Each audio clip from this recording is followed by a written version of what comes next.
So many times when I interact with families, what I see is that a lot of the problems that arise in their finances are really rooted in this lack of direction. We just kind of live life as it comes a lot of times, and as a result, we make decisions that aren't really aligned with what we're about.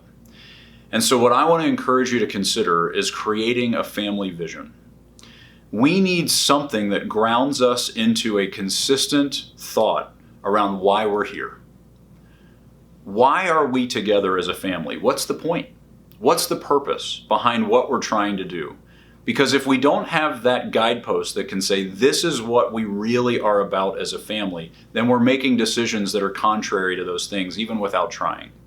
And so what I would encourage you to do is come together as a family, get the kids involved in this conversation. This is not your non-negotiables. We talked about that separately. These aren't specific things like we're going to take vacation, we're going to live in this kind of house, we're going to send our kids to private school. Whatever your non-negotiables are, those are really specific. The family vision is a bigger picture. They're more general thoughts. So for example, in my family, our family vision has several core values. A couple of them, just to give you an example, would be things like we will be authentic and sincere. We will lift the burdens of others. We will live in deep relationship. And so these are bigger thoughts. But the beauty of having that vision in place, as we've all come together as a family and agreed these are our vision statements, is then when we face a decision, let's say, for example, our kids want to go on spring break with their friends. I don't have to say no.